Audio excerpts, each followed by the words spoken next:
தொலைக்காட்சி நேயர்கள் அனைவருக்கும் என்னுடைய அன்பான வணக்கங்கள். இப்ப நான் நிக்கிற இடம் இந்தியாவின் துவக்க புள்ளி, முக்கடலும் சங்கமிக்கும் இடம். இந்த கடல் வழியாதான் புனித தோமையார், புனித சவேரியார் எல்லாரும் பயணம் பண்ணிருக்காங்க.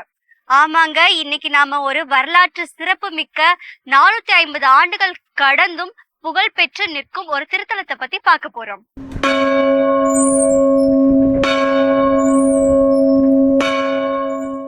குடிகொண்டாளே குமரியோர் குடிகொண்டாளே முடிமன்னர் குலபதி குடிகொண்டாளே நெடிய தேவாலயத்தில் குடிகொண்டாளே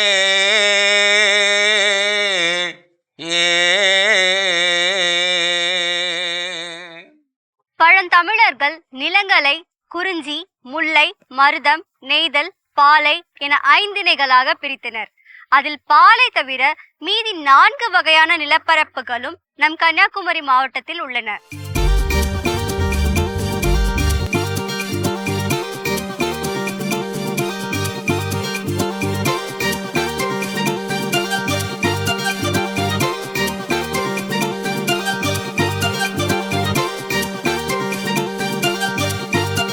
புனித சவேரியாருடைய வருகைக்கு முன்னாடியே கிறிஸ்தவம் வேரூன்றி மகிழ்ச்சி மாதா குடிக்கொண்டிருந்த ஒரு புனித தலத்தை தான் நம்ம இன்னைக்கு பார்க்க போறோம்.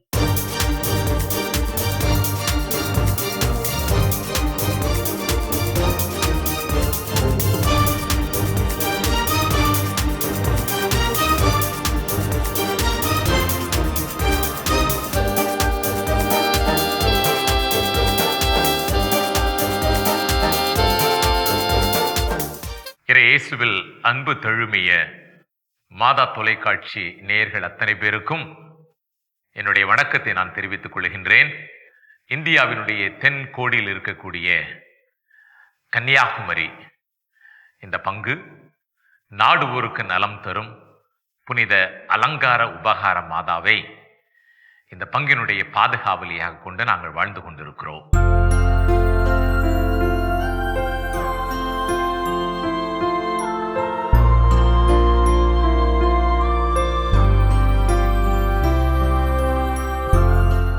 இப்ப நான் நிக்கிற இந்த இடம் ரொம்ப புனிதமான இடம். 450 ஆண்டுகள் பழமை வாய்ந்த இடம்.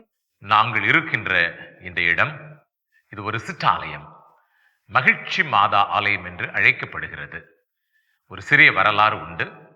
கிபி 1542ஆம் ஆண்டு புனித சவேரியார் இந்தியாவுக்கு வருகை தந்த பொழுது குமரி மண்ணிற்கு வருகை தந்தார், இந்த இடத்திற்கும் வருகை தந்தார். அப்பொழுது இந்த இடத்திலே இந்த மகிழ்ச்சி மாதா ஆலயம் இருப்பதைக் கண்டு பெருமிதம் அடைந்தார், ஆச்சரியம் கொண்டார். இந்த இடத்திலே இருந்து தங்கி இருந்து மக்களுக்கு ஆண்டவர் இயேசு கிறிஸ்து பற்றி நற்செய்தி அறிவித்தார். இந்த ஆலயத்திலே திருப்பலி நிறைவேற்றி இருக்கிறார். இவைகளெல்லாம் அருமையான வரலாற்று குறிப்புகள். இந்த ஆலயம் இப்பொழுது மிக அழகாக பராமரிக்கப்பட்டு வருகிறது.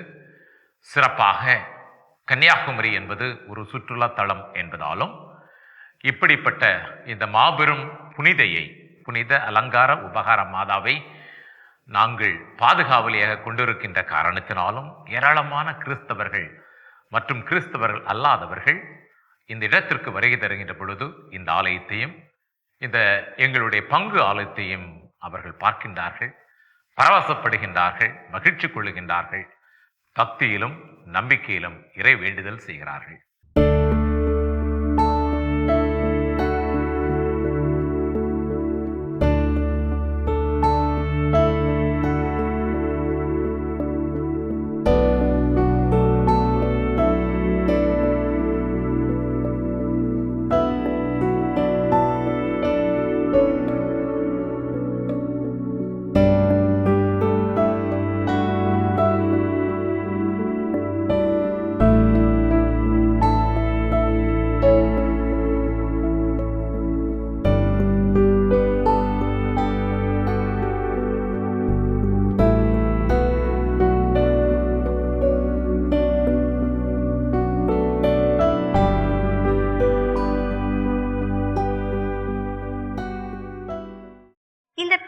பத்தி சொல்லணும் அப்படின்னா பீடத்தோட நடுப்பகுதியை மகிழ்ச்சி மாதா அலங்கரிச்சிருக்காங்க.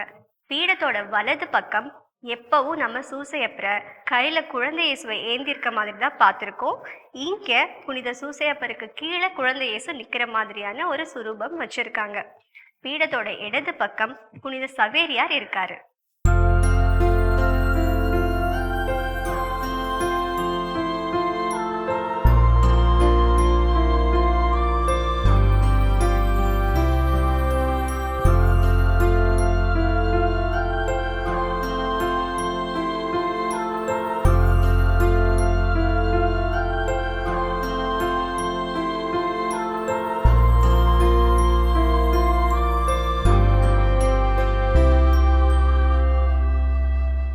இவ்வளவு அழகான பழமை வாய்ந்த இந்த ஆலயத்தை பார்க்கணும்னு உங்க எல்லாருக்கும் ஆசையா இருக்கும்ல.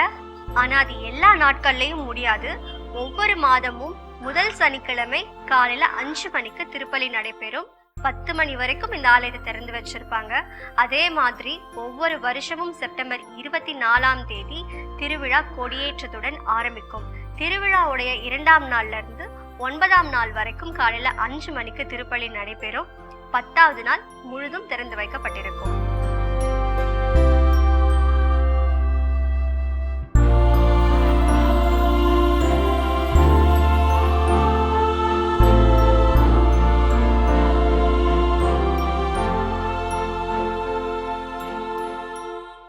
தூய அலங்கார உபகார அன்னையின் திருத்தலம் உரோமை கட்டடக்கலை பாணியான கோத்திக் கலை அம்சத்துடன் கட்டப்பட்டுள்ளது. இதன் அஸ்திவாரம் கடல் மட்டத்தை விட தாழ்வானது. இதிலிருந்து நாம் அறிந்து கொள்ளலாம் இந்த ஆலயத்தின் தொன்மையை.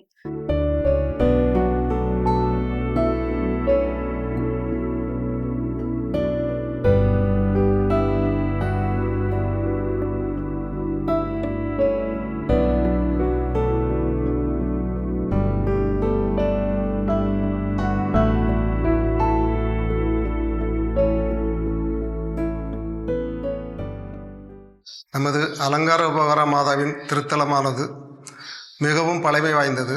புனித தோமையார் காலத்திலிருந்தே நமது கிறிஸ்தவ மக்கள் மீன்பிடித்து கொண்டிருக்கும் போது அவர்களை கொண்டு வந்து சிற்றாலயம் அமைத்து அதற்கு கடல் கன்னி மாதா என்று பெயர் வைத்து வழிபட்டு கொண்டிருக்கிறார்கள். நாங்கள் சின்ன பிள்ளையிலே இருந்து தோமையார் கிணறு இருந்துரு அதில் தான் மைசூர் மன்னம் போட்டால் என்னதுனாலும் நாங்கள் அங்கே குளிப்போம். குளிச்சு புதுசாக கல்யாணம் பண்ண பொண்ணு மாப்பிள்ள எல்லாம் குளிப்பாங்க. அப்படி இருந்த கிணத்தை இவங்க காம்பவுண்டு போட்டால் 6 இருக்காரோ காம்பவுண்டு போட்ட போது அந்த காம்பவுண்டுக்கு உள்ளே காம்பவுண்டு அந்த கிணறு. அதுக்கு பிறகு அந்த தண்ணி யாருமே பயன்படுத்தையில் அதான் வேலை பார்த்தவன் கிணத்தை மூத்திட்டான். அவ்வளோ புதுமை நடந்தது அந்த கிணத்துல. இந்த முன்னே கல்வெட்டில் தோமையார் கிணறுன்னு சொல்லி அந்த கல்வெட்டில் ஏறி சவேரியார் தூய சவேரியார் நமது ஊருக்கு காலடி எடுத்து வைத்த பொழுது அந்த நேரத்தில் புனித மகிழ்ச்சி மாதா என்ற ஒரு கோவிலை நிறுவி சிற்றாலயத்தை நிறுவி நமது மக்கள் வழிபட்டு கொண்டிருக்கிறார்கள். அதன் பிறகு நமக்கு ஒரு பெரிய கோயிலை கட்ட வேண்டும் என்ற ஒரு முனைப்போடு நமது முன்னோர்கள் 1900 அந்த காலகட்டங்களில் இந்த கோவிலை அடிக்கல் நாட்டி தொடங்கியிருக்கிறார்கள். தொடங்கி நமக்காக இவ்வளவு பெரிய 153 அடி உயரமுள்ள ஒரு கோவிலை நமக்கு கட்டித்தந்து இதுவரை நாம் இதை வழிபட்டு கொண்டு இருக்கிறோம். 2011 செப்டம்பர் 24ஆம் தேதி மேதூர் ஆயர் பீட்டர் ரெம்ஜிஸ் அவர்களால் திருத்தலமாக்கப்பட்டது.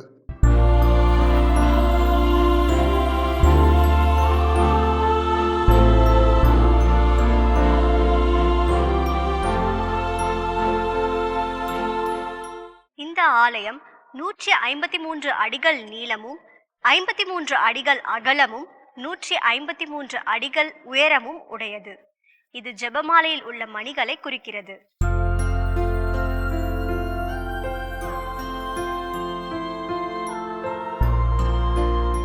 ஆலயத்தின் உட்புறம் 2 புறமும் 7 தூண்கள் வீதம் மொத்தம் 14 தூண்கள் இருக்கின்றன.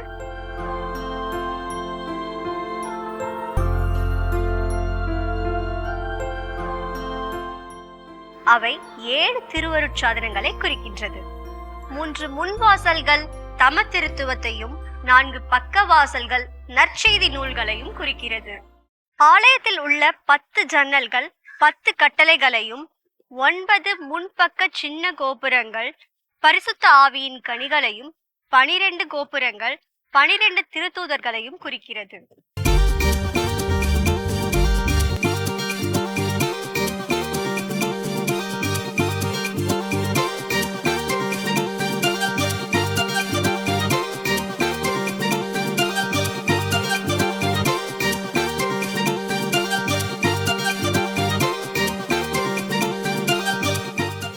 திருத்தல கோபுரத்தின் முன்பகுதியில் புனித தோமையார் மற்றும் புனித சவேரியாரின் சுரூபங்கள் குமரியில் அவர்கள் செய்த மறைபரப்பு பணியினை போற்றும் விதமாக அமைந்துள்ளன.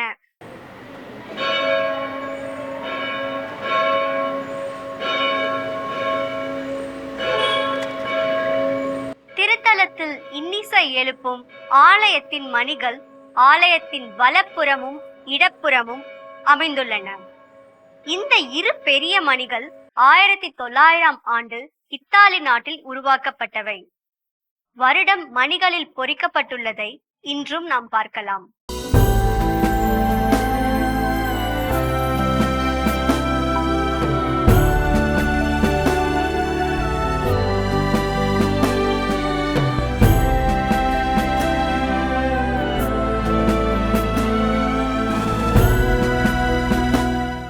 ஆலயத்தின் கோபுர உச்சியில் தங்க குருசு பொருத்தப்பட்டுள்ளது. 10 அடி அளவு உயரமுடைய சிலுவையின் முன்புறம் 40 பவுண்ட் தங்கத்தால் ஆன தகடு வேயப்பட்டு தங்க திருகாணிகளால் பொருத்தப்பட்டுள்ளது. அத்திருகாணிகள் வரிசையாக பொருத்தப்பட்டிருப்பது சிறு மின் விளக்குகளை பொருத்தியது போன்று தோன்றும். ஆலயத்தின் பீடம் அழகுற வடிவமைக்கப்பட்டுள்ளது. பீடத்தின் நடுநாயகமாக நற்கருணை பேழையும் அதற்கு மேல் தூய அலங்கார உபகார அன்னையின் திருஸ்வரூபமும் வைக்கப்பட்டுள்ளது. 4 நற்செய்தியாளர்களின் ஓவியம் பீடத்தை சுற்றி இருபுறமும் அமைந்துள்ளது. இந்த ஓவியம் திரு ராஜரத்தினம் அவர்கள் தனது 19ஆம் வயதில் வரைந்த முதல் ஓவியம் ஆகும்.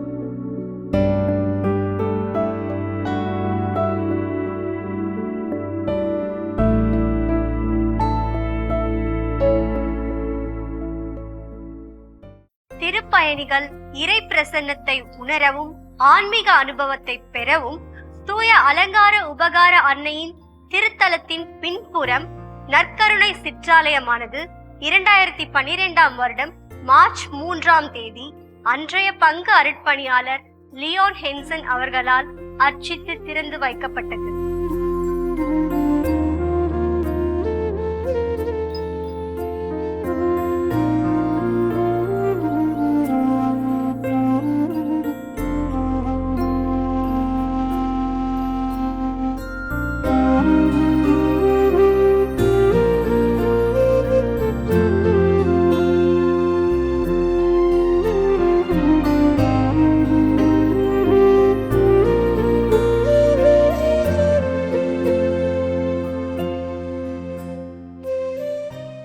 வானோக்கி உயர்ந்து நிற்கும் இக்கொடிமரமும் இக்கொடிமரத்தின் மீது அசைந்தாடும் அன்னையின் திருவுருவ கொடியும் இம்மக்களின் நம்பிக்கையை பறைசாற்றும்.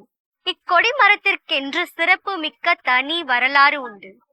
1917ஆம் ஆண்டு கோயில் பணி நடந்து கொண்டிருக்கின்ற சமயத்திலே லீவரம் அடுத்துள்ள கடற்கரையிலே ஒரு வெளிநாட்டு கப்பல் தரை தட்டிய பொழுது அந்த கப்பலை ஒன்றுமே செய்ய முடியாது என்ற ஒரு சூழ்நிலை உருவான பொழுது அதை டிஸ்மேண்டில் பண்ண வேண்டும் என்ற ஒரு நோக்கத்தோடு தூத்துக்குடியைச் சேர்ந்த திரு கயத்தான் வில்லவராயர் என்பவர் அதை ஆக்ஷனில் எடுத்து அதை டிஸ்மேண்டில் செய்வதற்கான ஏற்பாடுகள் நடந்து கொண்டிருக்கின்ற சமயத்திலே இந்த குமரிவாழ் மக்கள், மீனவ மக்கள், அவர்களுக்கு தேவையான உதவிகளை எல்லாம் செய்ததினாலும் அவர் அன்னையின் மேல் கொண்ட பக்தியினாலும் இந்த கொடிமரத்தை அன்னைக்கு காணிக்கையாக செலுத்தப் போகிறேன் என்ற ஒரு மனதில் ஒரு ஆசை உருவாக்கி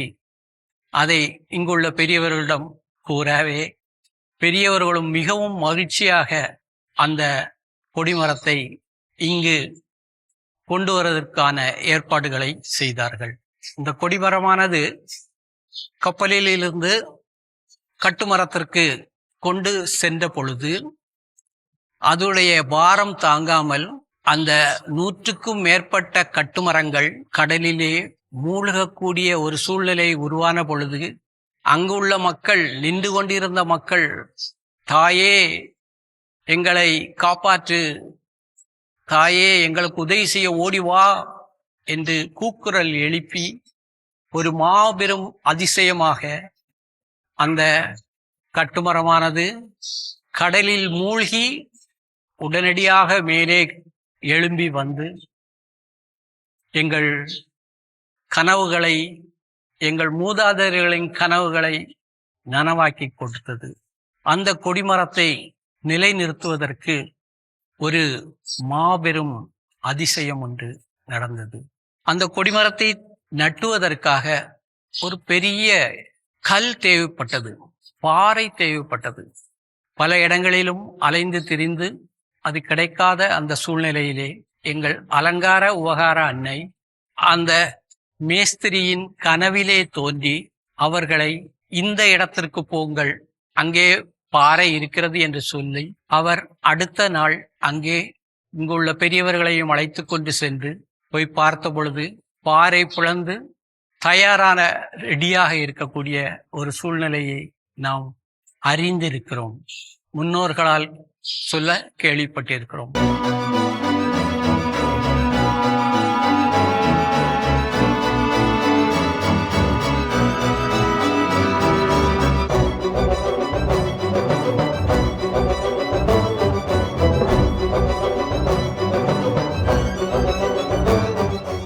தூய அலங்கார உபகார அன்னையின் திருத்தல பெருவிழா ஒவ்வொரு வருடமும் புனித சவேரியார் பேராலய பெருவிழா நிறைவடையும் டிசம்பர் 3ஆம் தேதிக்கு அடுத்து வரும் வெள்ளிக்கிழமை கொடியேற்றத்துடன் தொடங்கி 10 நாட்கள் நடைபெறும்.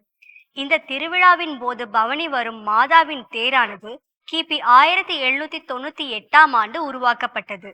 இந்த தேர் உருவாக்கப்பட்ட வருடம் தேரில் மாதா அமரும் பாத பலகையில் செதுக்கப்பட்டுள்ளது. திருவிழா நாட்களில் பாரம்பரியமாக பாடப்படும் பாமாலை என்ற பக்தி பாடல் கேட்பதற்கு இனிமையாகவும் பல செய்திகளை தாங்கியனவாகவும் உள்ளது. இப்பாடல் தொன்று தொட்டு பாடப்பட்டு வருகின்றது. கன்னியாகுமரி வாரிசு நாங்கள். கன்னியாகுமரியிலேருந்து சின்ன முட்டம் வந்து குடியிருந்து எங்கள் அப்பா காலத்திலே சின்ன முட்டத்தில் வந்து இருந்து இப்போ சின்ன முட்டத்தில் தான் இருக்கிறோம். அந்த அப்பா காலத்திலே நான் சிறுப்பத்தில் இருந்து கன்னியாகுமரி திருவிழாவுக்கு அங்கேருந்து எழுத்து கொடுத்து விடுவாங்க. எழுத்து வந்த உடனே நாங்கள் அங்கே போய் பாடுவோம். கொடியேற்றத்தில் இருந்து அந்த 10 நாளும் அந்த வேஸ்பர அந்த பூசை முடிஞ்ச உடனே படிக்கிறது. 10 நாளும் அதே மாதிரி படிக்கிறது. அது முடிஞ்சதுக்கு பிற்பாடு இந்த 7ஆம் திருவிழாவுக்கு சப்பர பவனி வரும். சப்பரம் எடுப்பாங்க. சப்பரம் எடுக்கிற நேரத்தில் அந்த தேர்ப்பறைக்கு முன்னாடி இருந்து அதுலேயும் படிச்சுட்டு அதுக்கு பிற்பாடு சப்பரம் கிளம்பி முன்னால் வரும். கோயிலுக்கு முன்ன வந்து அதுலேயும் கொஞ்ச நேரம் வாசிப்பு போட்டுட்டு அதுக்கு பிற்பாடு ஆசிரியம் படிப்போம். அது சின்ன பாலை படிப்போம். அது முடிஞ்ச பிற்பாடு அடுத்த மூலைக்கு போவோம். அடுத்த மூலைக்கு போனதுக்கு பிற்பாடு அதில் முடிஞ்சு அந்த வாசிப்பு முடிஞ்சு அதுலேயும் பாலா பாடுவோம். அடுத்து அப்படி சுற்றி அந்த மூலைகளுக்கு வந்து கோயிலுக்கு பின்னாடியும் வந்து அதுலேயும் படிப்போம். அதே மாதிரி இன்னும் 2 மூலை, அந்த 2 மூலையிலையும் நின்று அதுலேயும் படித்து முடிஞ்சு அதுக்கு பிற்பாடு தேர்ப்பறைகிட்ட வரும். தேர்ப்பறைகிட்ட வந்து முடிஞ்சு அதில் ஒரு ஆசிரியம் படிப்போம். படித்ததுக்கு பிற்பாடு உள்ளே எடுத்துருவாங்க. 9ஆம் திருவிழாவுக்கு சின்ன தேர் வரும். சின்ன தேருக்கு அந்த கோயிலுக்கு முன்னால் அந்த சப்பரத்துக்கு படித்ததெல்லாம் படிக்க மாட்டோம். அது சூசேப்பர் தேருக்கு அதில் தண்டையம் கட்டின உடனே அதில் கொஞ்சம் நேரம் வாசிப்பு போட்டு அதில் ஒரு ஆசிரியம். கோமகன் தாவீது குலமதில் உதித்த கொற்றவா நீர் வருகவே, கோதில்லாயா கோபு குமாரனே எங்கள் குறை போக்க நீர் வருகவே.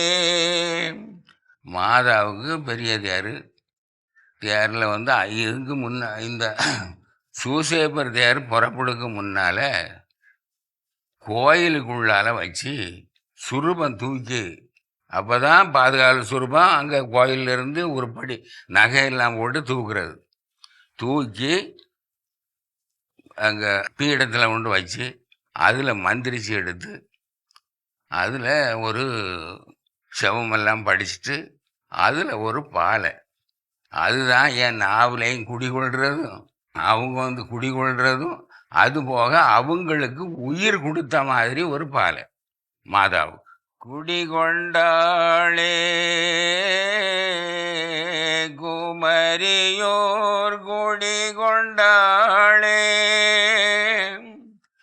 முடிமன்னர் குலபதி குடிகொண்டாளே நெடிய தேவாலயத்தில் குடிகொண்டாளே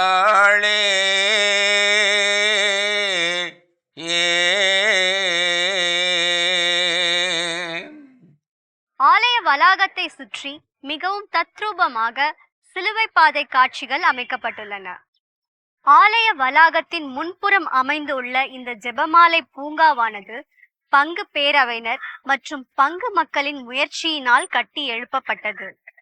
2015ஆம் ஆண்டு டிசம்பர் 4ஆம் தேதி இந்த ஜெபமாலை பூங்கா மேதகு ஆயர் பீட்டர் ரெமீஜியஸ் அவர்களால் அர்ச்சித்து திறந்து வைக்கப்பட்டது. இந்த இடத்தை பற்றி சொல்லுகின்ற பொழுது நாடு ஊருக்கு நலம் தரும் புனித அலங்கார உபகார அன்னை என்று சொன்னேன். உண்மையிலேயே நான் இங்கு பங்கு பணியாற்ற வந்த பிறகு ஏராளமான மக்கள், கிறிஸ்தவர்கள் அல்லாதவர்கள், நம்பிக்கையோடு இங்கு வந்து அந்த மாதாவிடம் சில வரங்களை கேட்டு பெற்றுள்ளார்கள். எனவேதான் நாடு ஊருக்கு நலந்தரும் என்கின்ற வார்த்தையை பயன்படுத்தி உள்ளேன்.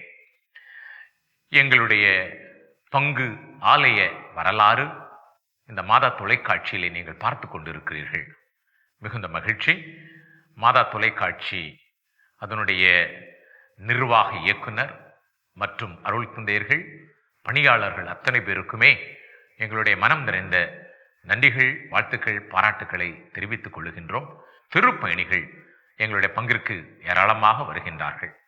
இதை பார்த்து கொண்டிருக்கக்கூடிய நீங்களும் எங்களுடைய இந்த புனித இடத்திற்கு வாருங்கள், திருத்தலத்திற்கு வாருங்கள். அன்னையின் வழியாக இறைவனிடமிருந்து அருளும் ஆசீரும் நிரம்ப பெற்றுச் சொல்ல வேண்டும் என்று இந்த திருத்தலத்தினுடைய பங்கு தந்தையாகிய நான் உங்கள் எல்லோரையும் அன்போடு கேட்டுக்கொள்கின்றேன். இறைவன் உங்களையும் உங்கள் குடும்பங்களையும் இன்றும் போல் என்றும் நிறைவாக ஆசீர்வதித்து வலக்கரத்தனால் தாங்கி பிடித்து வழி நடத்துவாராக. அனைவருக்கும் நன்றி, வணக்கம். புகழ்பெற்ற சுற்றுலா தலமான கன்னியாகுமரியில் அமைந்துள்ள தூய அலங்கார உபகார அன்னை திருத்தலத்தை எவ்வாறு அடையலாம்? சென்னையிலிருந்து 708 கிலோமீட்டர் தொலைவிலும், அருகிலுள்ள விமான நிலையமான திருவனந்தபுரத்தில் இருந்து 96 கிலோமீட்டர் தொலைவிலும், நாகர்கோவில் புறநகர் பேருந்து நிலையமான வடச்சேரியிலிருந்து 21 கிலோமீட்டர் தொலைவிலும் அமைந்துள்ளது.